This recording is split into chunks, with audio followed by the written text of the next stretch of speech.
بسم الله الرحمن الرحيم. الحمد لله رب العالمين الرحمن الرحيم مالك يوم الدين إياك نعبد وإياك نستعين اهدنا الصراط المستقيم صراط الذين أنعمت عليهم غير المغضوب عليهم ولا الضالين. بسم الله الرحمن الرحيم. ألف لام ميم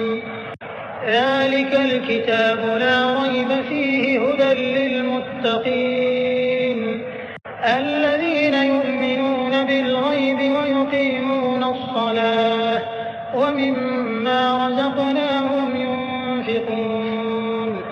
والذين يؤمنون بما أنزل إليك وما أنزل من قبلك وبالآخرة هم يوقنون أولئك على هدى من ربهم وأولئك هم المفلحون. إن الذين كفروا سواء عليهم أأنذرتهم أم لم تنذرهم لا يؤمنون ختم الله على قلوبهم وعلى سمعهم وعلى أبصارهم غشاوة ولهم عذاب عظيم. ومن الناس من يقول آمنا بالله وباليوم الآخر وما هم بمؤمنين يخادعون الله والذين آمنوا وما يخدعون إلا أنفسهم وما يشعرون. في قلوبهم مرض فزادهم الله مرضا ولهم عذاب أليم بما كانوا يكذبون. وإذا قيل لهم لا تفسدوا في الأرض قالوا إنما نحن مصلحون ألا إنهم هم المفسدون ولكن لا يشعرون. وإذا قيل لهم آمنوا كما آمن الناس قالوا أنؤمن كما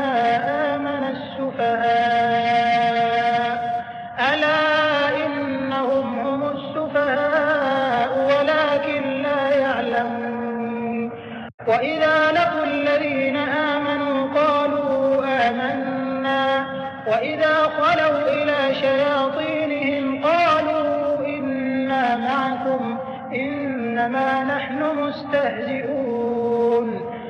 الله يستهزئ بهم ويمدهم في طغيانهم يعمهون. أولئك الذين اشتروا الضلالة بالهدى فما ربحت تجارتهم وما كانوا مهتدين. مثلهم كمثل الذي استوقد نارا فلما أضاءت ما حوله ذهب الله بنورهم وتركهم في ظلمات لا يبصرون. صم بكم عمي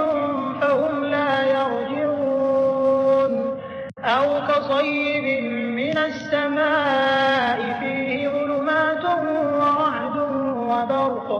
يجعلون أصابعهم في آذانهم من الصواعق حذر الموت والله محيط بالكافرين.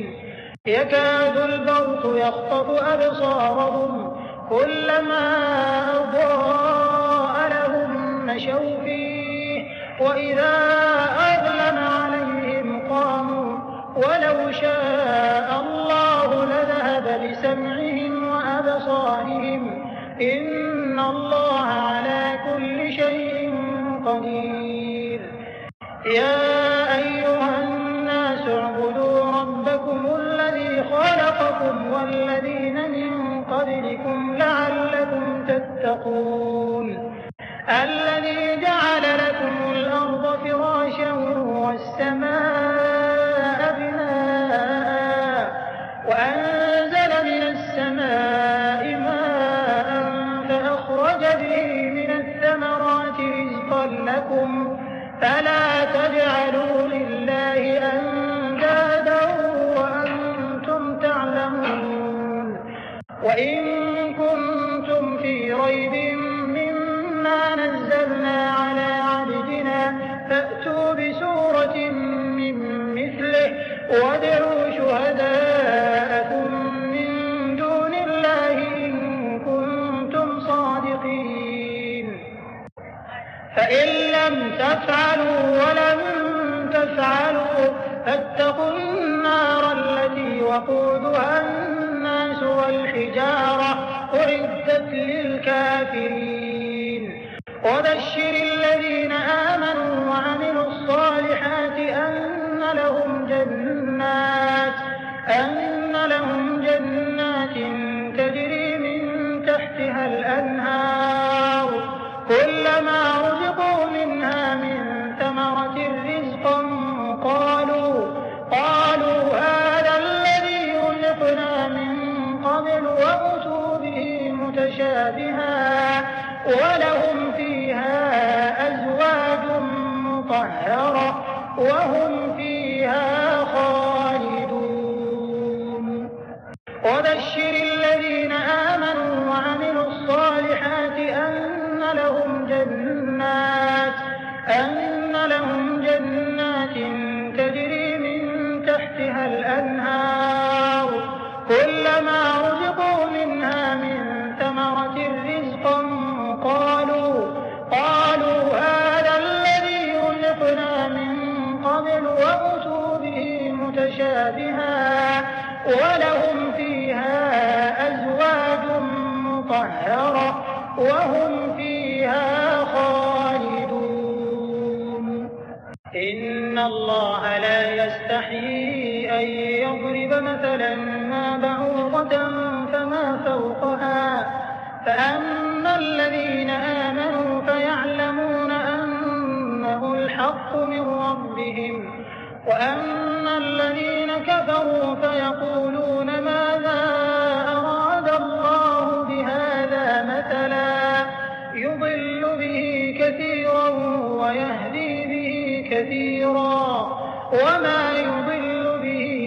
إلا الفاسقين الذين ينقضون عهد الله من بعد ميثاقه ويقطعون ما أمر الله به أن يوصل ويفسدون في الأرض أولئك هم الخاسرون كيف تكفرون بالله وكنتم أمواتا فأحياكم ثم يميتكم ثم يحييكم ثم إليه ترجعون هو الذي خلق لكم ما في الأرض جميعا ثم استوى إلى السماء فسواهن 7 سماوات وهو بكل شيء عليم وإذ قال ربك للملائكة إني جاعل في الأرض خليفة قالوا أتجعل فيها من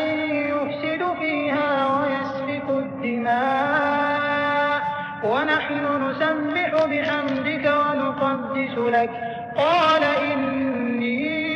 أعلم ما لا تعلمون وعلم آدم الأسماء كلها ثم عرضهم على الملائكة فقال أنبئوني بأسماء هؤلاء إن كنتم صادقين قالوا سبحانك لا علم لنا إلا ما علمتنا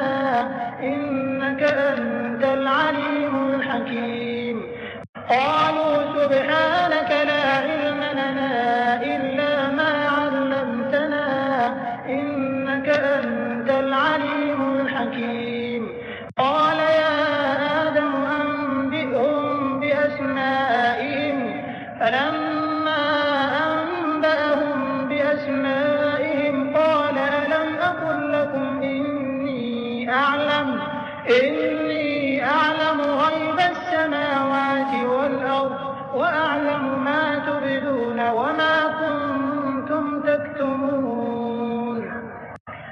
وإذ قلنا للملائكة اسجدوا لآدم فسجدوا إلا إبليس أبى واستكبر وكان من الكافرين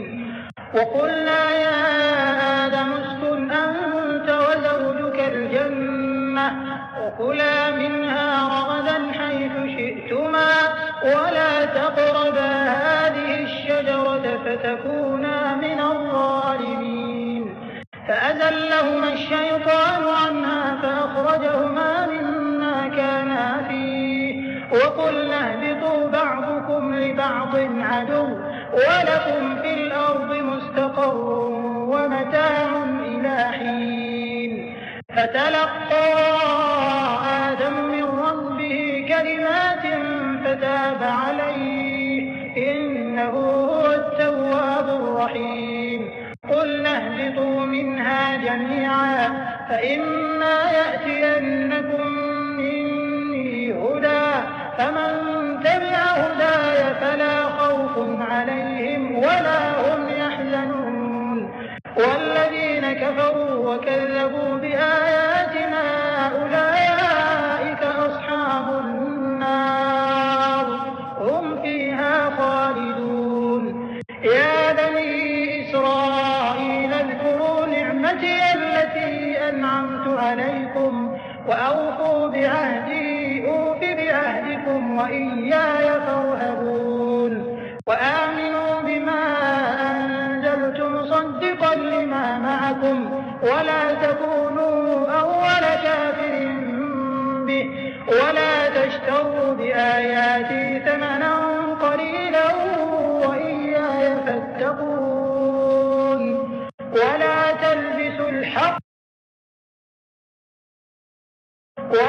تلبسوا الحق بالباطل وتكتموا الحق وأنتم تعلمون وأقيموا الصلاة وآتوا الزكاة واركعوا مع الراكعين أتأمرون الناس بالبر وتنسون أنفسكم وأنتم تتلون الكتاب أفلا تعقلون واستعينوا بالصبر والصلاة وإنها لكبيرة إلا على الخاشعين الذين يظنون أنهم ملاقو ربهم وأنهم إليه راجعون يا بني إسرائيل اذكروا نعمتي التي أنعمت عليكم وأني فضلتكم على العالمين واتقوا يوما لا تجزي نفس عن نفس شيئا ولا يقبل منها شفاعة ولا يؤخذ منها عدل ولا هم ينصرون وإذ نجيناكم من آل فرعون يسومونكم سوء العذاب يذبحون أبناءكم ويستحيون نساءكم وفي ذلكم بلاء من ربكم عظيم وإذ فرقنا بكم البحر فأنجيناكم وأغرقنا آل فرعون وأنتم تنظرون وإذ واعدنا موسى 40 ليلة ثم اتخذتم العجل من بعده وأنتم ظالمون ثم عفونا عنكم من بعد ذلك لعلكم تشكرون وإذ آتينا موسى الكتاب والفرقان لعلكم تهتدون وإذ قال موسى لقومه يا قوم إنكم ظلمتم أنفسكم باتخاذكم العجل فتوبوا إلى بارئكم فاقتلوا أنفسكم ذلكم خير لكم عند بارئكم فتاب عليكم إنه هو التواب الرحيم وإذ قال موسى لقومه يا قوم إنكم ظلمتم أنفسكم باتخاذكم العجل فتوبوا إلى بارئكم فاقتلوا أنفسكم ذلكم خير لكم عند بارئكم فتاب عليكم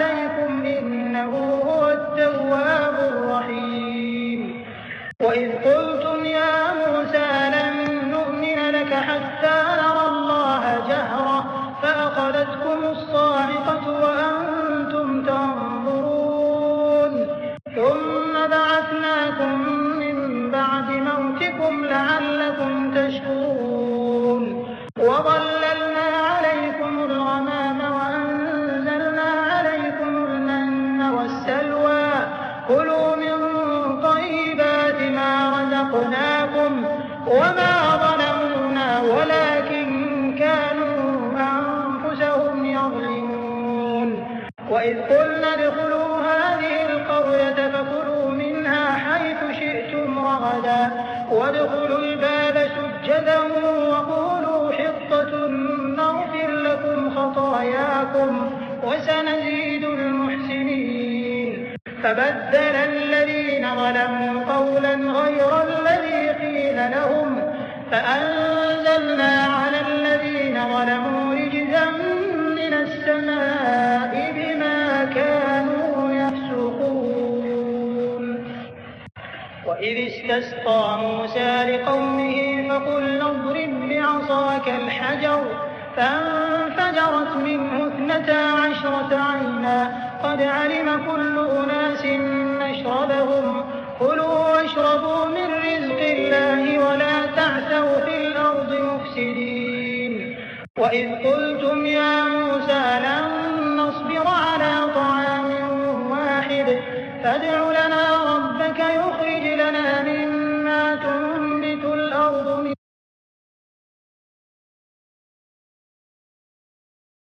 وإذ قلتم يا موسى لن نصبر على طعام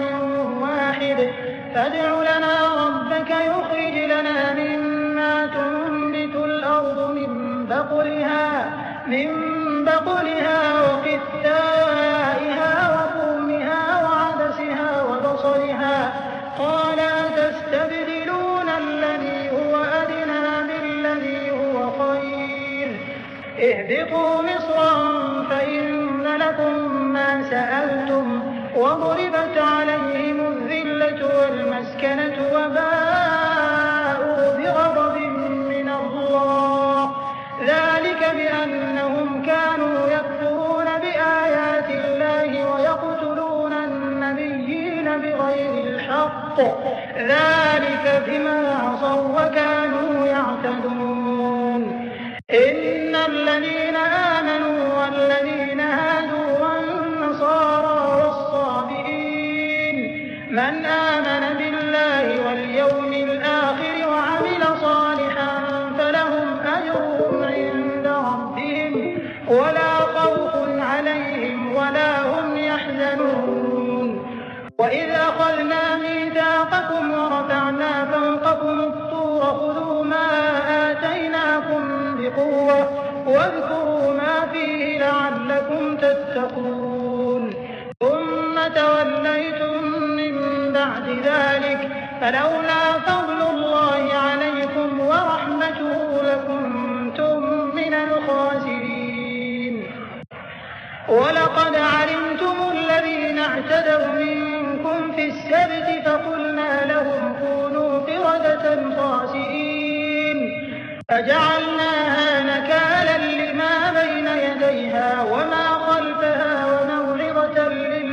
للمتقين وإذ قال موسى لقومه إن الله يأمركم أن تذبحوا بقرة قالوا أتتخذنا هزوا قال أعوذ بالله أن أكون من الجاهلين قالوا ادع لنا ربك يبين لنا ما هي قال إنه يقول إنها بقرة لا فارض ولا بكر عوان بين ذلك فافعلوا ما تؤمرون قالوا ادع لنا ربك يبين لنا ما هي قال إنه يقول إنها بقرة لا فارض ولا بكر عوان بين ذلك فافعلوا ما تؤمرون قالوا ادع لنا ربك يبين لنا ما لونها قال إنه يقول إنها بقرة صفراء فاقع لونها تسر الناظرين قالوا ادع لنا ربك يبين لنا ما هي إن البقرة شابه علينا وإنا إن شاء الله لمهتدون قال إنه يقول إنها بقرة لا ذلول تثير الأرض ولا تسقي الحرث مسلمة لا شية فيها قالوا الآن جئت بالحق فذبحوها وما كادوا يفعلون وإذ قتلتم نفسا فادارأتم فيها والله مخرج ما كنتم تكتمون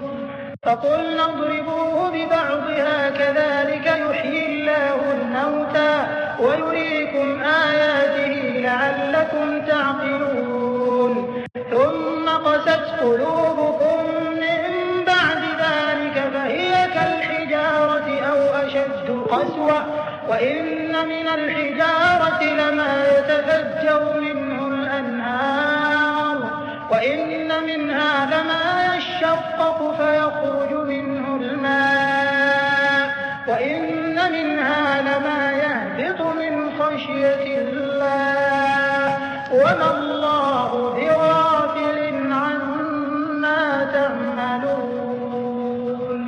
فتطمعون أن يؤمنوا لكم وقد كان فريق منهم يسمعون كلام الله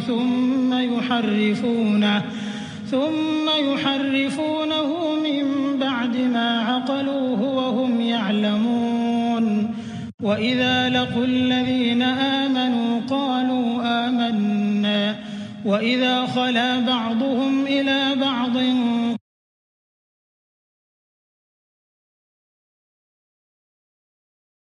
وإذا لقوا الذين آمنوا قالوا آمنا وإذا خلا بعضهم إلى بعض قالوا أتحدثونهم بما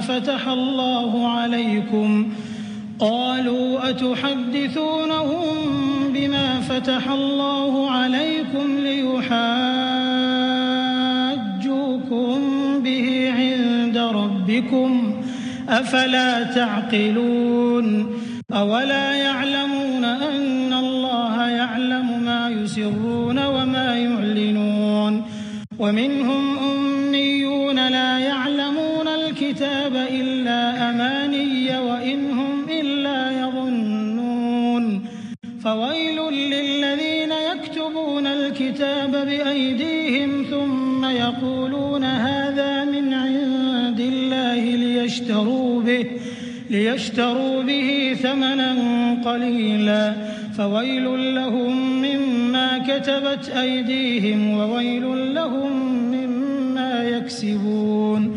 وقالوا لن تمسنا النار إلا أياما معدودة قل أتخذتم عند الله عهدا فلن يخلف الله عهده أم تقولون على الله ما لا تعلمون بلى من كسب سيئة وأحاطت به خطيئته فأولئك أصحاب النار هم فيها خالدون والذين آمنوا وعملوا الصالحات أولئك أصحاب الجنة هم فيها خالدون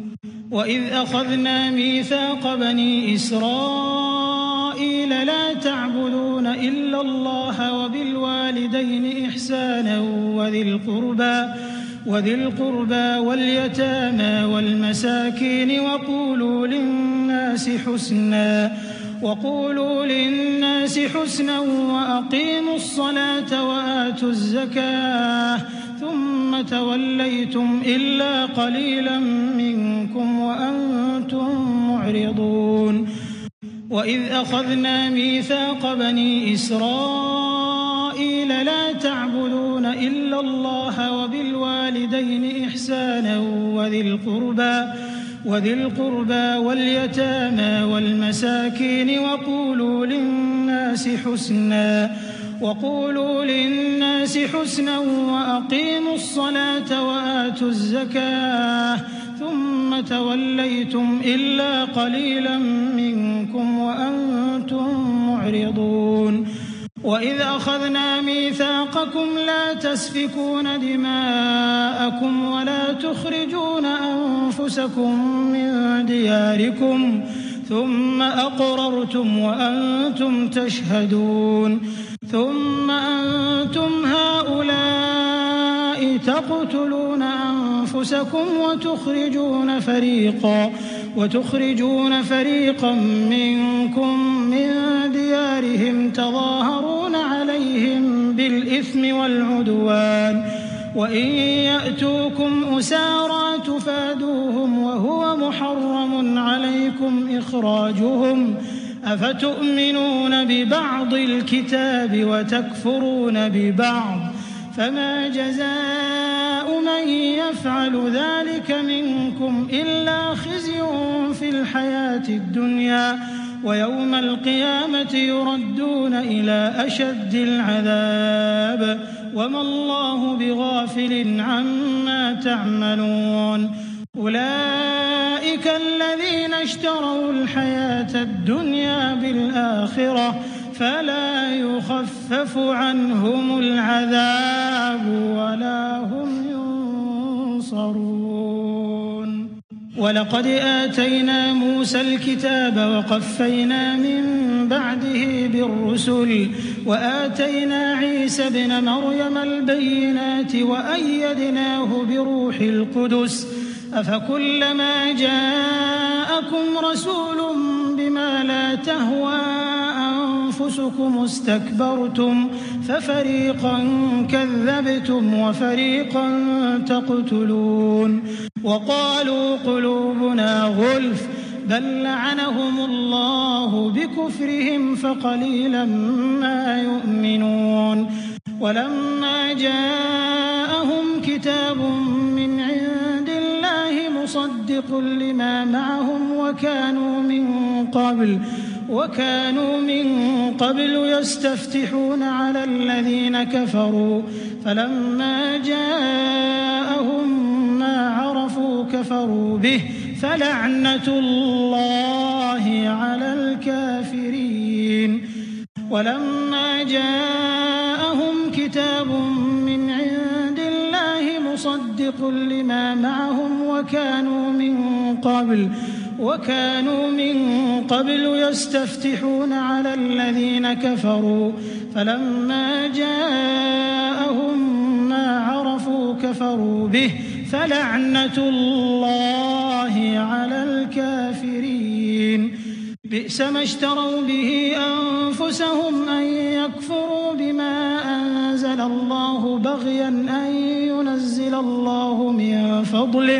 أن ينزل الله من فضله على من يشاء من عباده فباءوا بغضب على غضب وللكافرين عذاب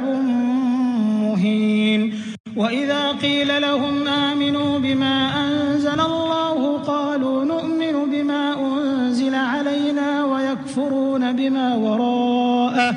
ويكفرون بما وراءه وهو الحق مصدقا لما معهم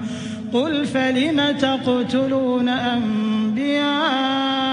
الله من قبل إن كنتم مؤمنين ولقد جاءكم موسى بالبينات ثم اتخذتم العجل من بعده وأنتم ظالمون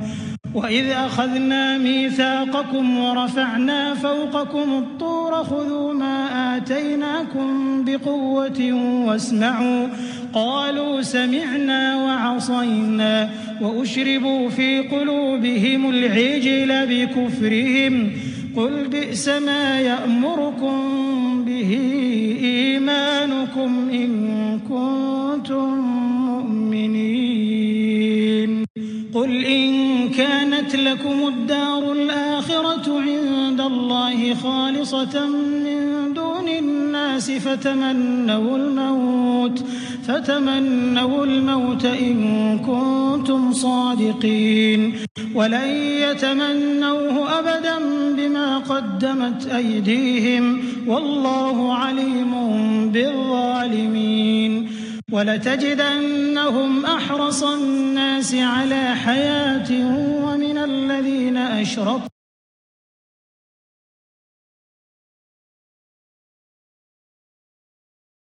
قل من كان عدوا لجبريل فإنه نزله على قلبك بإذن الله مصدقا لما بين يديه وهدى وبشرى للمؤمنين من كان عدوا لله وملائكته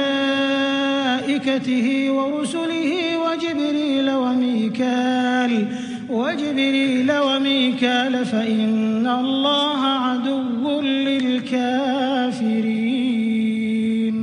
ولقد أنزلنا إليك آيات بينات وما يكفر بها إلا الفاسقون أوكلما عاهدوا عهدا نبذه فريق منهم بل أكثرهم لا يؤمنون ولما جاءهم رسول من عند الله مصدق لما معهم نبذ فريق من الذين أوتوا الكتاب كتاب الله وراء ظهورهم كأنهم لا يعلمون واتبعوا ما تتلو الشياطين على ملك سليمان وما كفر سليمان ولكن الشياطين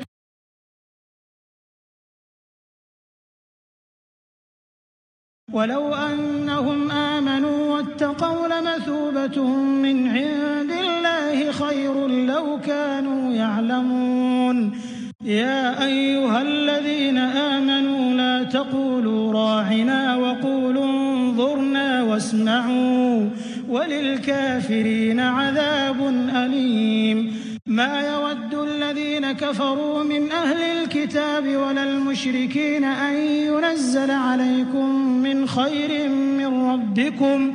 والله يختص برحمته من يشاء والله ذو الفضل العظيم ما ننسخ من آية أو ننسها نأت بخير منها أو مثلها ألم تعلم أن الله على كل شيء قدير ألم تعلم أن الله له ملك السماوات والأرض وما لكم من دون الله من ولي ولا نصير أم تريدون أن تسألوا رسولكم كما سئل موسى من قبل ومن يتبدل الكفر بالإيمان فقد ضل سواء السبيل ود كثير من أهل الكتاب لو يردونكم من بعد إيمانكم كفارا حسدا من عند أنفسهم من بعد ما تبين لهم الحق فاعفوا واصفحوا حتى يأتي الله بأمره إن الله على كل شيء قدير وأقيموا الصلاة وآتوا الزكاة وما تقدموا لأنفسكم من خير تجدوه عند الله إن الله بما تعملون بصير وقالوا لن يدخل الجنة إلا من كان هودا أو نصارى تلك أمانيهم قل هاتوا برهانكم إن كنتم صادقين وقالوا لن يدخل الجنة إلا من كان هودا أو نصارى تلك أمانيهم قل هاتوا برهانكم إن كنتم صادقين بلى من أسلم وجهه لله وهو محسن فله أجره عند ربه ولا خوف عليهم ولا هم يحزنون وقالت اليهود ليست النصارى على شيء وقالت النصارى ليست اليهود على شيء وهم يتلون الكتاب كذلك قال الذين لا يعلمون مثل قولهم فالله يحكم بينهم يوم القيامة فيما كانوا فيه يختلفون ومن أظلم ممن منع مساجد الله أن يذكر فيها اسمه وسعى في خرابها أولئك ما كان لهم أن يدخلوها إلا خائفين لهم في الدنيا خزي ولهم في الآخرة عذاب عظيم ولله المشرق والمغرب فأينما تولوا فثم وجه الله إن الله واسع عليم وقالوا اتخذ الله ولدا سبحانه بل له ما في السماوات والأرض كل له قانتون بديع السماوات والأرض وإذا قضى أمرا فإنما يقول له كن فيكون وقال الذين لا يعلمون لولا يكلمنا الله أو تأتينا آية كذلك قال الذين من قبلهم مثل قولهم تشابهت قلوبهم قد بينا الآية إنا أرسلناك بالحق بشيرا ونذيرا ولا تسأل عن أصحاب الجحيم ولن ترضى عنك اليهود ولا النصارى حتى تتبع ملتهم قل إن هدى الله هو الهدى ولئن اتبعت أهواءهم بعد الذي جاءك من العلم ما لك من الله من ولي ولا نصير الذين آتيناهم الكتاب يتلونه حق تلاوته أولئك يؤمنون به ومن يكفر به فأولئك هم الخاسرون يا بني إسرائيل اذكروا نعمتي التي أنعمت عليكم وأني فضلتكم على العالمين واتقوا يوما لا تجزي نفس عن نفس شيئا ولا يقبل منها عدل ولا تنفعها شفاعة ولا هم ينصرون وإذ ابتلى إبراهيم ربه بكلمات فأتمهن قال إني جاعلك للناس إماما قال ومن ذريتي قال لا ينال عهد الظالمين وإذ جعلنا البيت مثابة للناس وأمنا واتخذوا من مقام إبراهيم مصلى وعهدنا إلى إبراهيم وإسماعيل أن طهرا بيتي للطائفين والعاكفين والركع السجود وإذ قال إبراهيم رب اجعل هذا بلدا آمنا وارزق أهله من الثمرات من آمن منهم بالله واليوم الآخر قال ومن كفر فأمتعه قليلا ثم أضطره وإذ يرفع إبراهيم القواعد من البيت وإسماعيل ربنا تقبل منا إنك أنت السميع العليم ربنا واجعلنا مسلمين لك ومن ذريتنا أمة مسلمة لك وأرنا مناسكنا وتب علينا إنك أنت التواب الرحيم ربنا وابعث فيهم رسولا منهم يتلو عليهم آياتك ويعلمهم الكتاب والحكمة ويزكيهم إنك أنت العزيز الحكيم ومن يرغب عن ملة إبراهيم إلا من سفه نفسه ولقد اصطفيناه في الدنيا وإنه في الآخرة لمن الصالحين إذ قال له ربه أسلم قال أسلمت لرب العالمين ووصى بها إبراهيم بنيه ويعقوب يا بني إن الله اصطفى لكم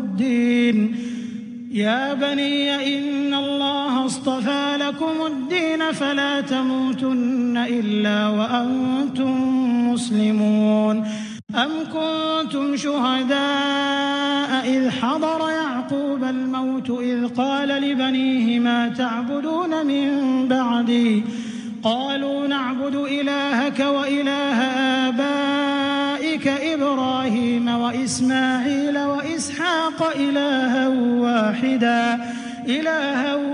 واحدا ونحن له مسلمون تلك أمة قد خلت لها ما كسبت ولكم ما كسبتم ولا تسألون عما كانوا يعملون